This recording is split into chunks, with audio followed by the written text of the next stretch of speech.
سورہ یوسف آیت نمبر 24۔ اعوذ باللہ من الشیطان الرجیم، بسم اللہ الرحمن الرحیم۔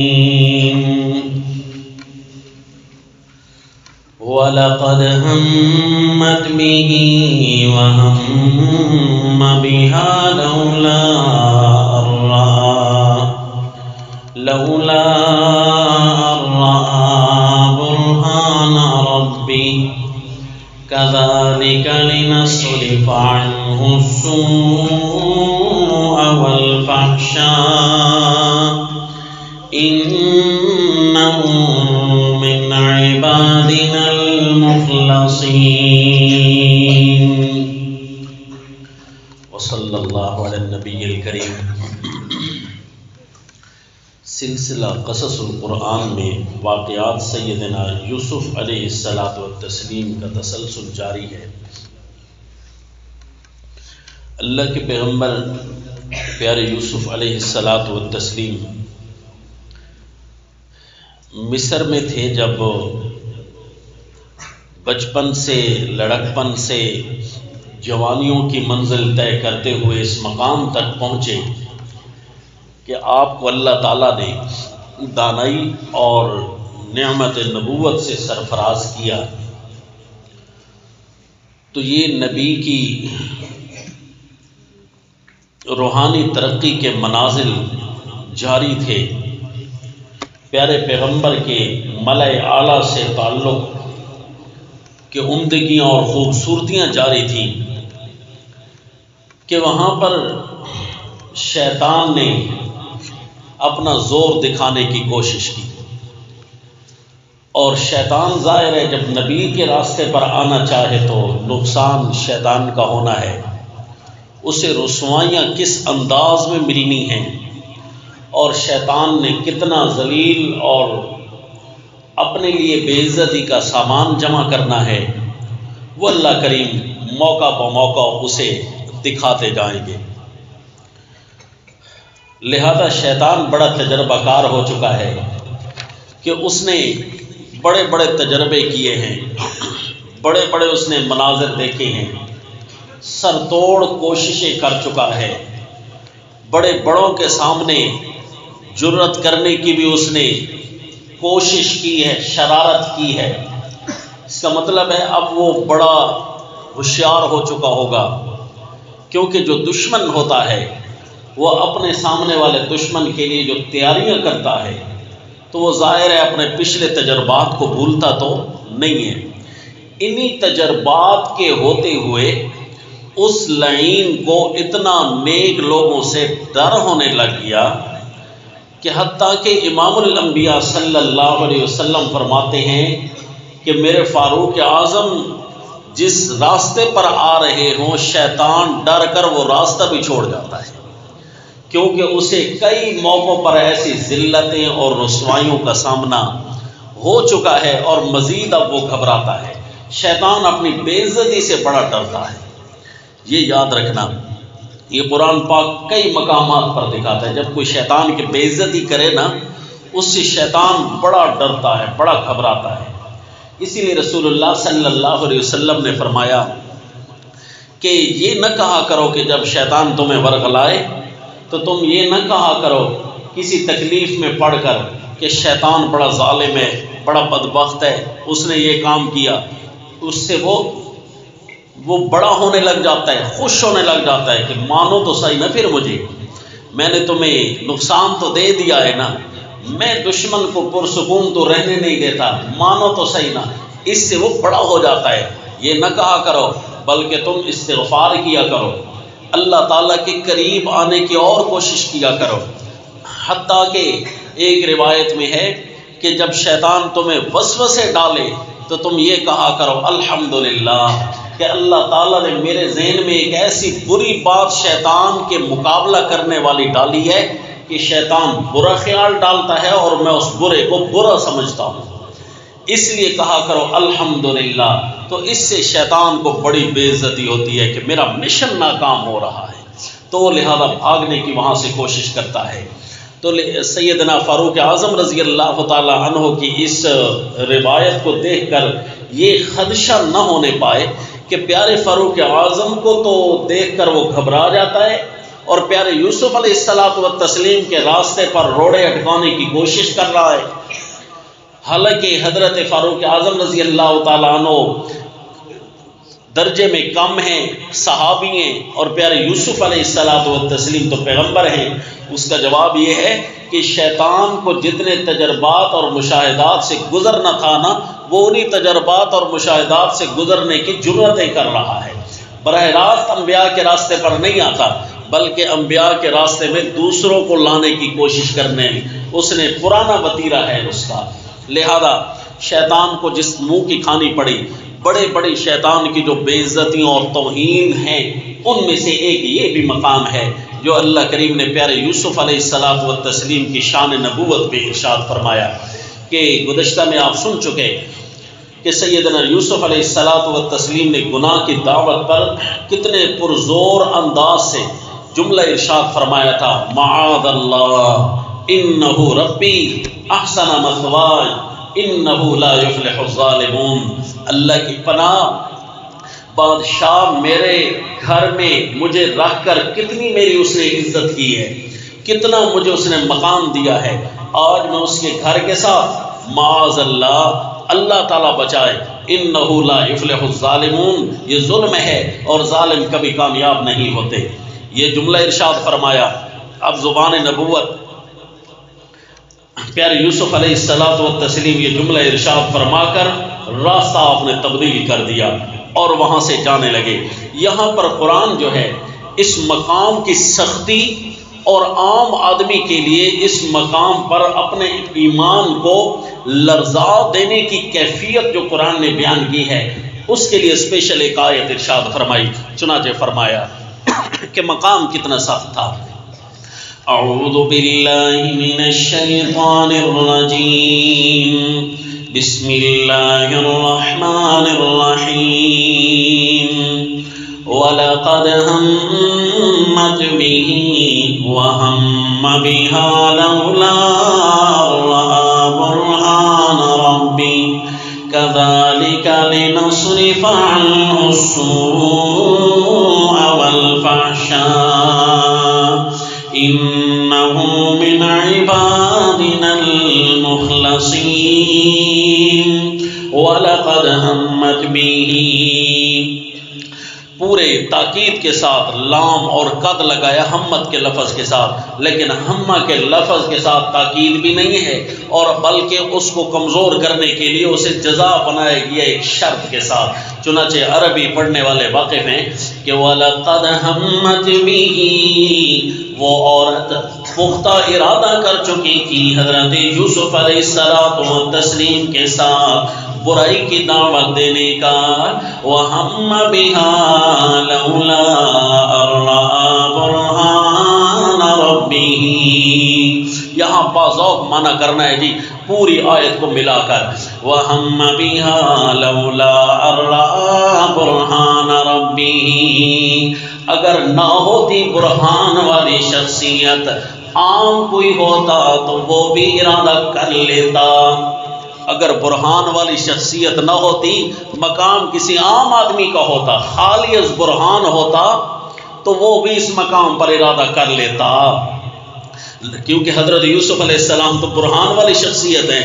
راجع یہ ہے کہ برہان سے مراد یہ ہے کہ استقامت اور ربط علی القلب، یعنی اللہ نے جو نیکی کا رتبہ ان کا بنایا تھا وہ رتبے والی شخصیت تھی تو تبھی بچ گئی نا۔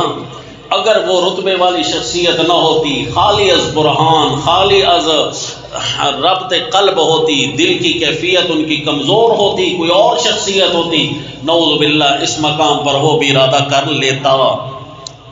کیا خیال ہے جی؟ اللہ معاف فرمائے، اللہ تعالی ہمارے آزمائشوں کو کم کرے۔ جی کیا لگتا ہے کہ موبائل سامنے ہو اور اس میں غیر محرم کی تصویر آ جائے؟ عورتیں ہیں نا، محرم تو تھوڑی ہیں، جن کی تصویریں چل رہی ہوتی ہیں، ویڈیوز چل رہی ہوتی ہیں، ایمان والا ان کو آگے کر رہا ہوتا ہے کہ ان کو دیکھ رہا ہوتا ہے؟ اول تو ایمان والے کو یہ گندی چیزیں اٹھانی نہیں چاہیے، لیکن اگر کسی خاص شرعی مجبوری، کون سی جی؟ یہ کئی دفعہ مسئلہ بیان ہو چکا ہے موبائل کی شرعی حدود کے متعلق، اگر کسی شرعی مجبوری کے تحت یہ ڈیوائس رکھتا بھی ہے تو کیا وہ اس طرح شیطان کو دھتکار دیتا ہے کہ اسے دیکھ رہا ہوتا ہے؟ اس کو تو عذاب ملے گا جس نے یہ ویڈیو بنائی، پھر جس عورت نے بنائی، جس مرد نے بنائی، پھر جس نے اس کو بھیجا، جس نے شیئر کیا، جس نے اس پر کمنٹ کیے، کچھ بھی کیا، اس کو تو اپنا ملے گا نا عذاب، پتہ نہیں اس کے ساتھ کیا ہوگا۔ یہ بات دیکھنے والے کی ہو رہی ہے، نعوذ باللہ من ذالک، کہ اگر وہ اس کو دھتکار دیتا ہے سمجھو سنت یوسفیہ علیہ الصلاۃ والتسلیم پر عمل پیرا ہے، پاک دامنی کے راہ پر ہے۔ اگر تھوڑا بھی اس نے بریک کر لیا نا، رسول اللہ صلی اللہ علیہ وسلم نے فرمایا راستے پر چل رہے ہو تو اس کو اپنا حق دو، اول تو راستے پر بیٹھا نہ کرو، راستے پر اگر بیٹھنا کسی مجبوری کے تحت ہو تو اسے اپنا حق دو۔ فرمایا راستے کا کیا حق ہے کہ اس میں نظر کی حفاظت کرنا۔ اچانک سے بندہ کام اپنے لیے نظر اٹھاتا ہے، کسی غیر پر نظر پڑ گئی ہے، فرمایا وہ ایک تو تیرے اختیار میں نہیں تھی، لیکن اگر اس کو ٹھہرا دیا یا دوسری نظر ڈال دی تو وہ تو تیرے اختیار میں ہے۔ اور یاد رکھنا پیارے دوستو، اللہ کریم فرماتے ہیں سورہ النور کے اندر، وہ حوالہ دیکھ لیجئے کہ نظر کو اللہ تعالیٰ پاکیزگی کے ساتھ متعلق کرتے ہیں۔ اگر نظر کسی کی بری ہے سمجھ لے وہ اپنے آپ کو ناپاکی کی حالت میں ہے کہ وہ ناپاک ہے، کیونکہ میرے اللہ نے جو ارشاد فرمایا وہ سچ ہے۔ یہ سورت کا نام سورہ النور آیت نمبر 30 میں فرمایا قُلْ لِلْمُؤْمِنِينَ يَغُضُّوا مِنْ أَبْصَارِهِمْ وَيَحْفَظُوا فُرُوجَهُمْ ذَلِكَ أَزْكَىٰ لَهُمْ إِنَّ اللَّهَ خَبِيرٌ بِمَا يَصْنَعُونَ۔ قل فرما دیجئے میرے پیغمبر، للمؤمنین، مومن مردوں کو اسپیشل حکم، للمؤمنات مومن عورتوں کو الگ حکم۔ قل للمؤمنین، مومن مردوں کو فرما دیجئے میرے پیغمبر، یغضوا من ابصارہم، نیچے رکھا کریں اپنی نگاہیں، وَيَحْفَظُوا فُرُوجَهُمْ، اور اپنے ناموس کی حفاظت کیا کریں، اپنی عزتوں کی حفاظت کیا کریں۔ ذَلِكَ أَزْكَىٰ لَهُمْ، یہی باتیں ان کے لیے پاکیزگی ہیں۔ اگر یہ کام کرتے ہیں تو پاک ہیں، اور اگر یہ کام نہ ہوا تو سمجھ لیجئے کہ ہم کن نگاہوں سے اللہ کی زمین پر چل رہے ہیں۔ اللہ یعوذ باللہ، ہمارا جسم پاک ہونا چاہیے جب ہم اللہ کی زمین پر چل رہے ہیں۔ کہیے انشاءاللہ، ان اللہ خبیر بما یصنعون، اللہ باخبر ہے تمہارے کاموں سے جو تم کر رہے ہوتے ہو۔ لوگوں کو پتہ نہیں ہے نگاہ دائیں بائیں کہاں جا رہی ہے، لیکن اللہ کو تو پتہ ہے نا۔ یعلم خائنۃ الاعین، اللہ تو نگاہوں کی خیانت کو جانتے ہیں۔ مومن مردوں کو الگ حکم اور مومن عورتوں کو الگ حکم فرمایا۔ وَقُلْ لِلْمُؤْمِنَاتِ يَغْضُضْنَ مِنْ أَبْصَارِهِنَّ، اور کہہ دیجیے مومن عورتوں کو، اے میرے پیغمبر انہیں بھی فرما دیجیے، یغضضن من ابصارہن، نیچے رکھا کریں اپنی نگاہوں کو، وَيَحْفَظْنَ فُرُوجَهُنَّ، اور محفوظ رکھا کریں اپنے ناموس کو، اپنی عزتوں کو محفوظ رکھا کریں۔ اچھا، اس آیت کے اختتام پر کیا فرمایا ذرا دیکھ لیجیے، وَتُوبُوا إِلَى اللَّهِ جَمِيعًا أَيُّهَا الْمُؤْمِنُونَ لَعَلَّكُمْ تُفْلِحُونَ۔ اللہ کی طرف آ جاؤ لوگو، توبو اللہ، اللہ کی طرف رجوع کرنا، یعنی اللہ کی طرف آ جاؤ لوگو، جمیعاً، سارے کے سارے۔ اس کا مطلب ہے جو نظر کی حفاظت نہیں کر رہا، یوں سمجھیے کہ وہ اللہ کی طرف نہیں آ رہا، اللہ کی طرف نہیں ہے۔ کیسے وہ اپنے آپ کے لیے وظیفے پڑھے گا، کیسے وہ اپنے آپ کو دم کرے گا جب وہ اللہ کی طرف ہی نہیں ہے؟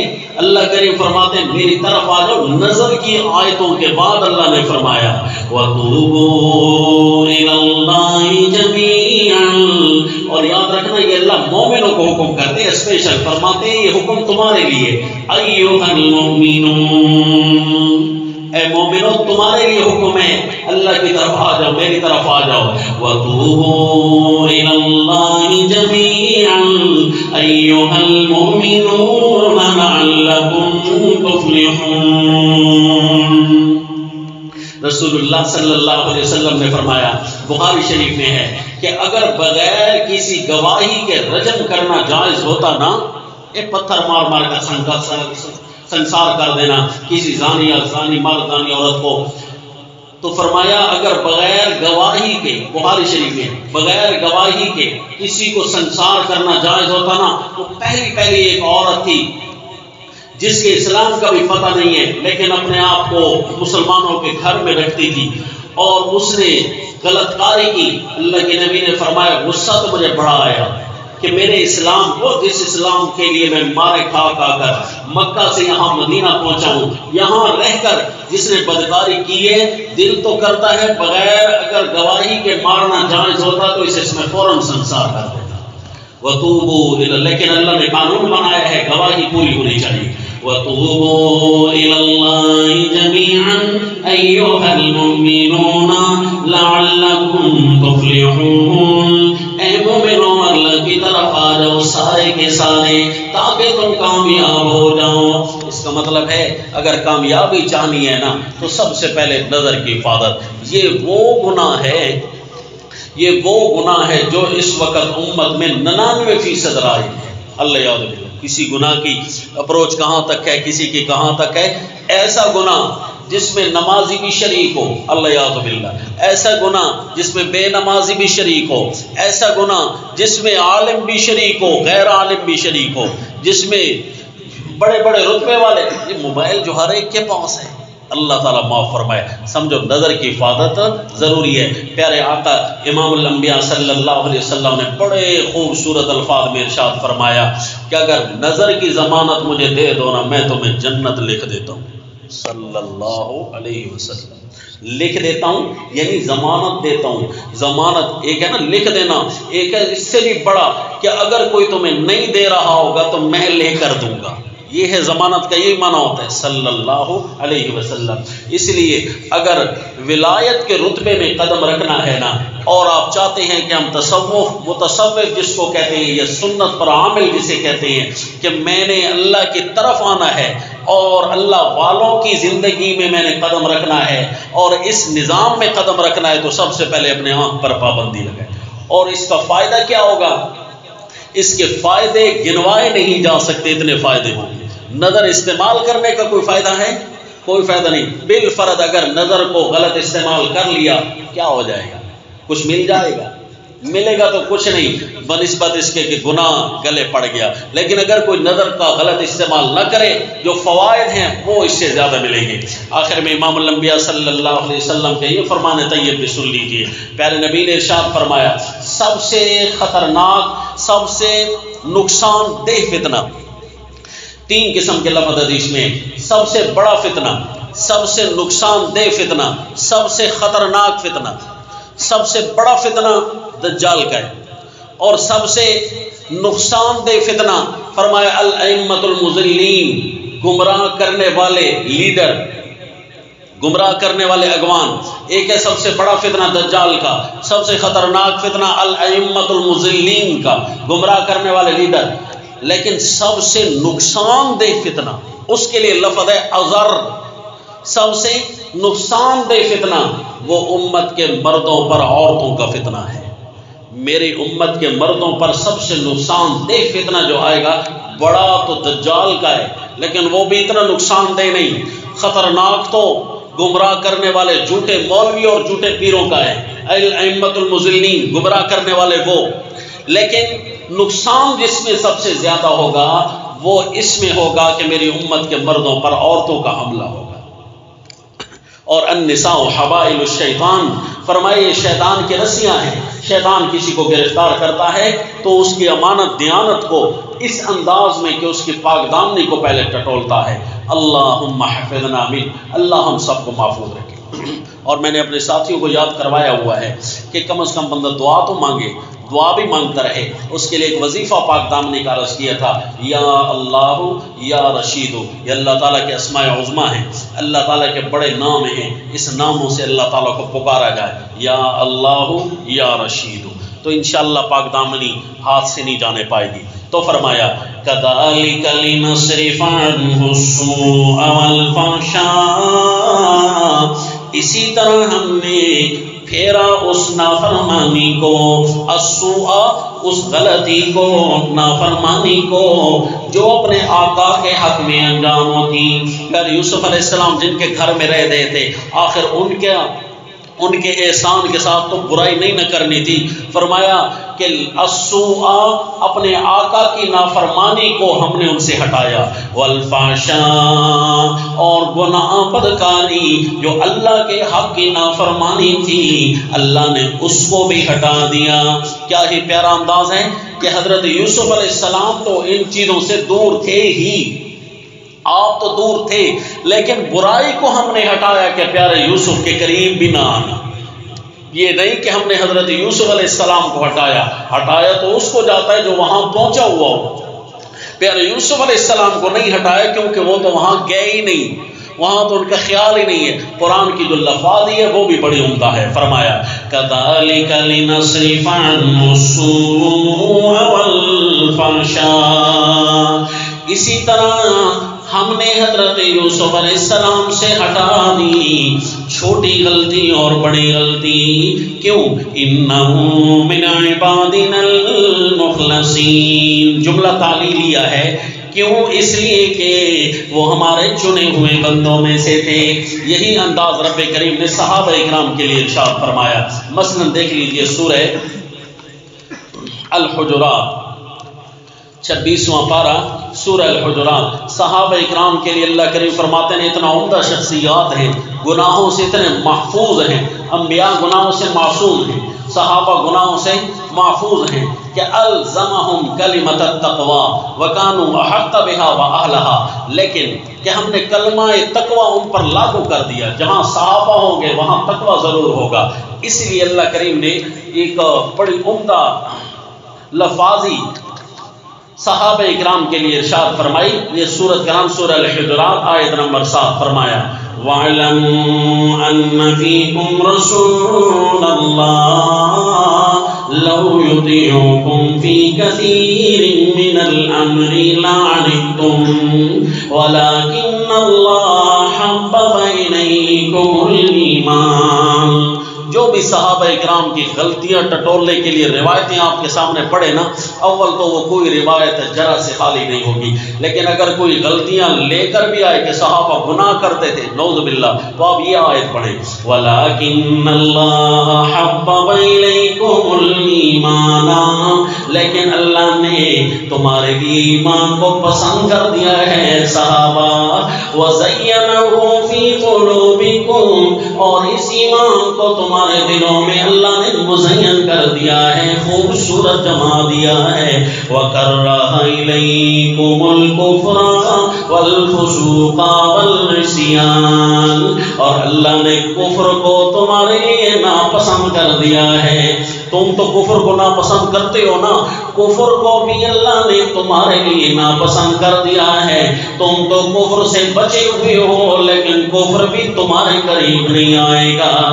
کذالک لنصرف عنہ السوء، یہی الفاظ یہاں بھی ہیں، وَكَرَّهَ إِلَيْكُمُ الْكُفْرَ وَالْفُسُوقَ وَالْعِصْيَانَ، گناہ اور نافرمانیاں تمہارے لیے ناپسند کر دی گئی ہیں۔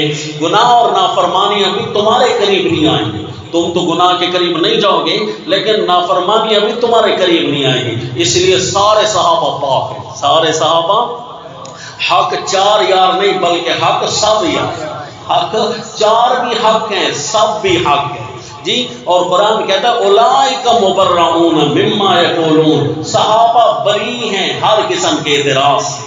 صحابہ یہ قرآن کے الفاظ ہیں، لہذا قرآن کے دلائل صحابہ اکرام کے لیے بھی اتنی خوبصورت انداز میں بولتے ہیں کیونکہ انبیاء کے براہ راست شاگرد ہوا کرتے ہیں صحابہ اکرام۔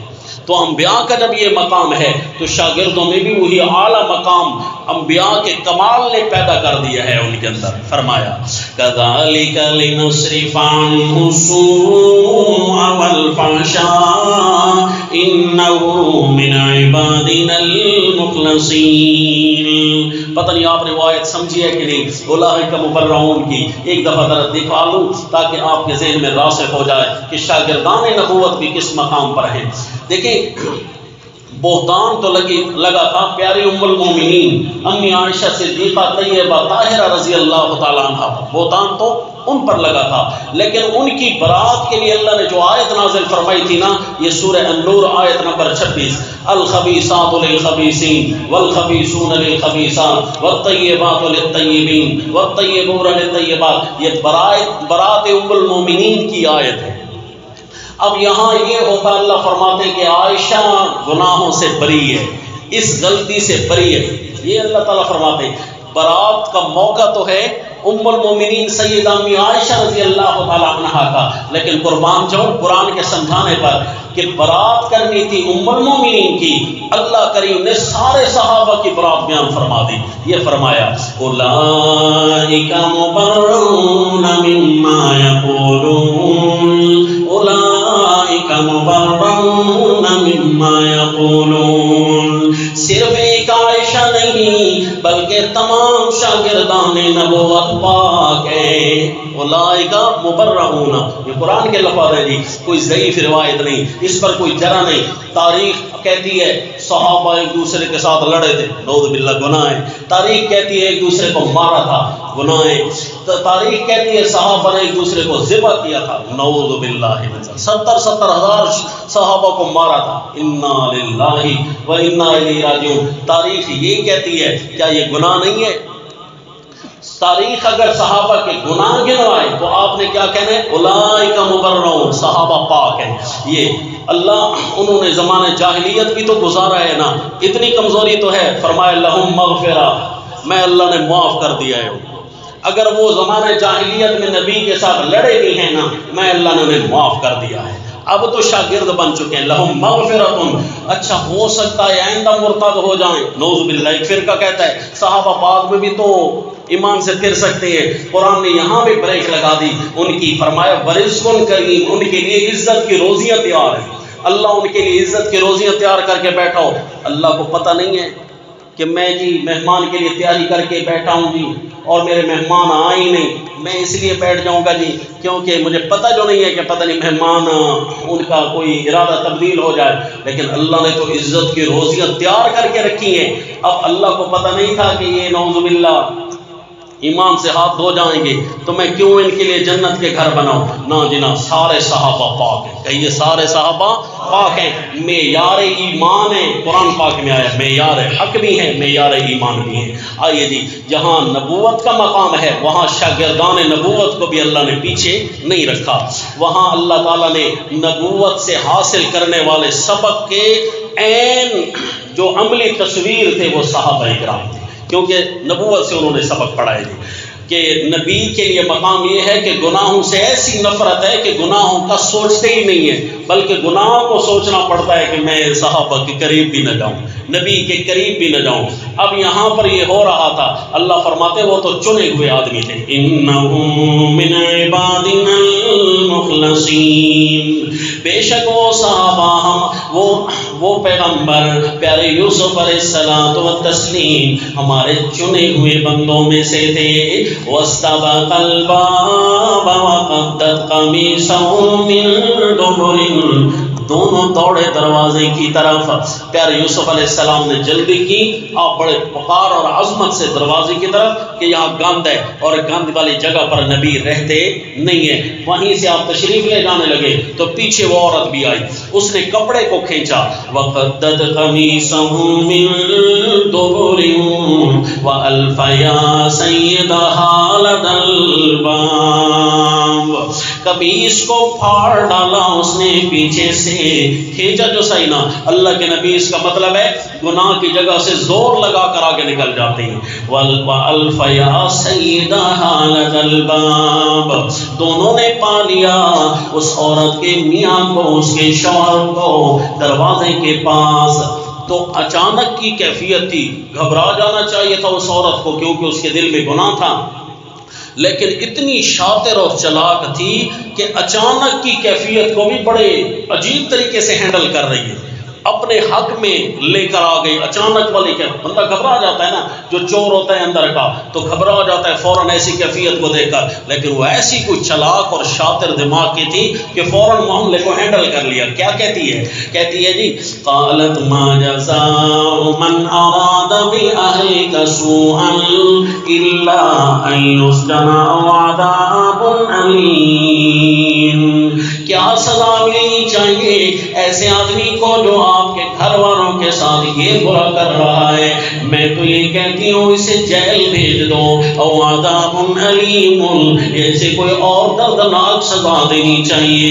یہ میرے ساتھ اس نے کیا ہے، گھر کا خیال بھی نہیں رکھتے ہو تم، اور یہ میرے نعوذ باللہ چرب لسان۔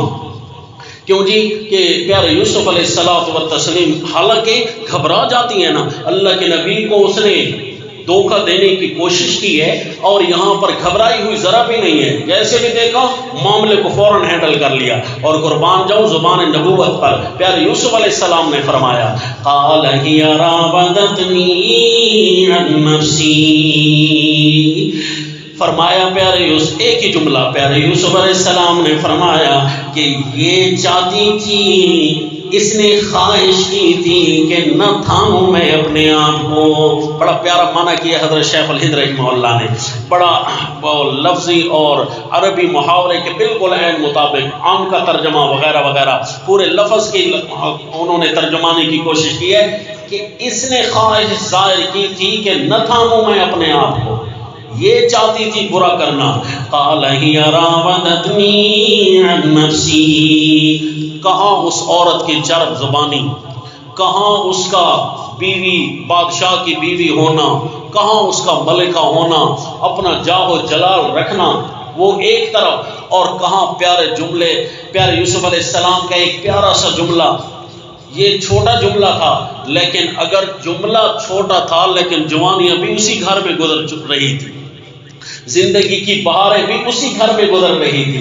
صبح و شام سے وہ لوگ واقف تھے کہ جہاں یوسف گزر جائے وہاں رحمت اور سکون کی چھاؤں کے اندر ہم بھی بسیرا کر رہے ہوتے ہیں، یہاں تو ابر رحمت بچھ جایا کرتے ہیں جہاں یوسف گزرتے ہیں۔ اور یہ کام ججتا ہی نہیں ہے، کل کوئی سورج کو گالیاں دینے لگ جائے کہ سورج میرے ساتھ برا کرتا ہے، نعوذ باللہ، یہ برا کہنے والا خود برا ہو سکتا ہے، سورج کو تیری کیا ضرورت پڑ گئی ہے؟ یہ تو آفتاب نبوت ہے، آفتاب نبوت کو ان چیزوں سے کیا واسطہ ہے؟ بہرحال آپ کے جو صبح و شام گزرنے والے ہیں، عقل مند لوگ جو ہوتے ہیں وہ ہر ایک کو جانچ ضرور لیتے ہیں، ایک ایک گفتگو۔ اور یہ جو عزیز مصر تھا یہ اتنا دانا آدمی تھا کہ ایک ہی جملے میں اس نے فوراً سہم گیا، کیونکہ جب سیدنا یوسف علیہ السلام جیل سے باہر نکلیں گے نا تو فلما کلمہ، جب کلام کریں گے تو وہ کہیں گے بھئی آپ جیل میں رہنے کے قابل نہیں، آپ تو اب بادشاہ بننے کے قابل ہیں۔ صرف کلام سے متاثر ہو جائے گا، اس کا مطلب ہے بڑا دانا آدمی تھا، لیکن دوسری طرف سے عورت بھی چرب زبان ہے۔ تو حضرت نے جب یہ جملہ کہا تو وہ سہم گیا اور اس نے مزید کچھ نہ کہا، البتہ معاملہ بڑا چل نکلا۔ تو کسی دانا نے کہا کہ تو ایک طرف یوسف کی اچھائیاں ہیں اور دوسری طرف تیرے پاس بیوی کی وفائیاں ہیں، ان وفاؤں اور پاک دامنی کے ٹکر میں تجھے فیصلہ اگر کرنا ہے نا تو بڑا سادہ سا فیصلہ ہے کہ چل رہی ہے نا بات کہ قمیص بھی پھٹی ہے، ایک بات چل رہی ہے اس واقعے کے اندر، دیکھ لے تو قمیص کہاں پھٹی ہے، اگر تو آگے سے پھٹی ہے تو ظاہر ہے وہ حملہ آور ہونا چاہتے ہوں گے نعوذ باللہ، اور عورت اپنے دفاع کر رہی ہوگی تو قمیص پھٹ جاتی ہے، اگر قمیص پیچھے سے پھٹی ہے تو بتاؤ اس میں اگر غلطی یوسف کی تھی تو قمیص پیچھے سے کیوں پھٹی؟ سوچنے کی بات ہے۔ تو اس نے کہا بہت تو سوچنے کی ہے، قمیص تو اس کی پیچھے سے پھٹتی ہے جو اپنا دفاع کر رہا ہو اور بھاگ رہا ہو اور پیچھے کوئی اس پر حملہ آور ہونا چاہتا ہو، تو اس کا مطلب ہے پیچھے سے حملہ ان پر ہوا ہے، یہ اقدام کرنے والوں میں سے نہیں ہے، دفاع کرنے والوں میں سے تھے۔ چنانچہ اسے کہا گیا قال هي راودتني عن نفسی وشهد شاہد من اہلها، اور یہ بات کرنے والا بھی عورت کے رشتہ داروں میں سے ایک تھا۔ کہتے ہیں کہ ایک بچہ تھا، بہرحال اس بارے میں کوئی صحیح روایت نہیں ہے کہ کسی بچے کو اللہ نے اس مقام پر گویائی دی ہو، بلکہ معاملہ بڑا واضح تھا۔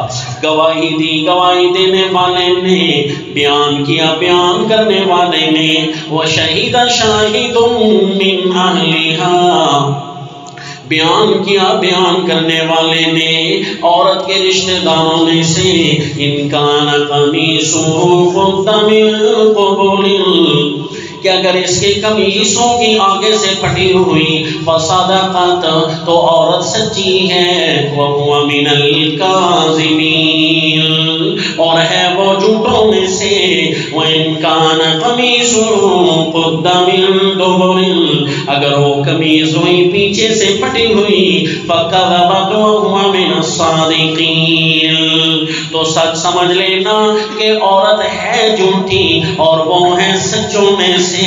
فَلَمَّا رَأَىٰ قَمِيصَهُ قُدَّ مِن دُبُرٍ قَالَ إِنَّهُ مِن كَيْدِكُنَّ، جب دیکھا اس کی قمیص کو، وہ تو پھٹی ہوئی تھی پیچھے سے، فرمایا إِنَّهُ مِن كَيْدِكُنَّ، وہ عزیز مصر کہنے لگا اپنی بیوی کو، یہ تمہاری بری چالوں میں سے ہے، إِنَّ كَيْدَكُنَّ عَظِيمٌ، اے عورتوں بے شک تمہارا مکر و فریب بڑا ہی تیز ہوتا ہے۔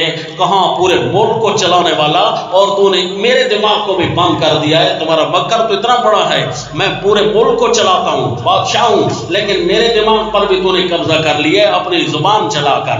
ان کیدکن عظیم، یہاں پر ایک کہاوت مشہور ہے، یہ کوئی صحیح روایت نہیں، کہاوت ہے کہ لقمان حکیم نہ جی، دانائی ان کی بڑی ضرب المثل بن چکی تھی، وہ کہیں سے گزرے جا رہے تھے، ان کے پاس سواری پر بہت بڑا بوجھ لدا ہوا تھا، تو کہیں کنویں پر رکے پانی پینے کے لیے، تو وہاں پر عورت بھی کھڑی تھی، کہا یہ کیا لکھ کر جا رہے ہو؟ اس نے کہا میں عورتوں کے مکر پر کتابیں لکھ رہا ہوں۔ کہا کتنی لکھ لی؟ کہا بہت ساری کتابیں لکھ رہی ہیں، مجھے اب امید ہے کہ اگر میری ان کتابوں کو کوئی پڑھ لینا تو عورتوں کے مکر و فریب سے محفوظ ہو جائے گا، میں نے تقریباً سارے درج کر دیے ہیں یہاں پر۔ اس نے کہا اچھا چھوٹی سی مکری میری بھی لکھ لے۔ اس نے کہا بھائی وہ تیری کون سے مکر؟ اس نے کہا شور مچا دیا، بھئی یہ میری عزت پر حملہ کر رہا ہے، لوگ آ گئے جمع ہونے کے لیے۔ اس نے کہا نہیں یہ مجھے کچھ نہیں کہہ رہا تھا، اصل میں یہاں سانپ تھا اور تم ویسے تو آتے نا، لہذا میں نے عزت کا ڈرامہ کیا ہے، تب تم سارے بھاگ کر آئے ہو، ابھی سانپ ڈھونڈو، وہ بھاگ گیا ہے۔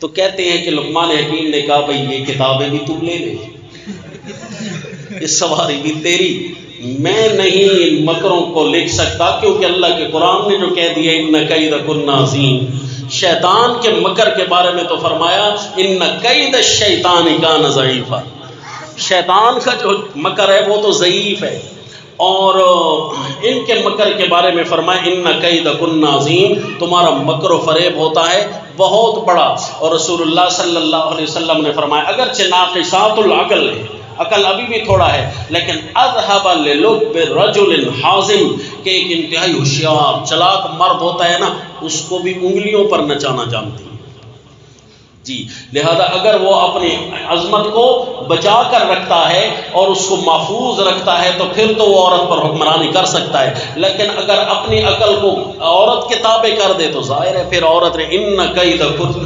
عظیم۔ واقعے کا تسلسل جاری ہے انشاءاللہ، لیکن یہ نقطہ بھی یاد رکھ لینا کہ حضرت سیدنا یوسف علیہ الصلوۃ والتسلیم کو قمیص نے پہلے دن بھی بچایا تھا، وہ حضرت سیدنا یعقوب علیہ الصلوۃ والتسلیم کے پاس قمیص جائے گی تو فرمائیں گے کہ اس قمیص سے تو لگتا ہے، اشارہ کیا تھا گزشتہ سبق میں بھی، اور اسی طرح آج بھی قمیص بچا رہی ہے کہ اس قمیص کی وجہ سے اللہ تعالیٰ نے یہاں، کیونکہ اللہ تعالیٰ جس کو جس انداز سے عزتیں دے، اور اسی قمیص کا تذکرہ تیسری دفعہ بھی آئے گا کہ جب اللہ اسی قمیص کو خوشیوں کا سامان بھی بنائیں گے انشاءاللہ۔ حضرت سیدنا یعقوب علیہ الصلوۃ والتسلیم کے پاس یہی قمیص جائے گی اور قمیص دیکھ کر وہ خوش ہو جائیں گے کہ واقعی میرا بیٹا کہیں موجود ضرور ہے۔ چنانچہ سبق جاری ہے، وما علینا الا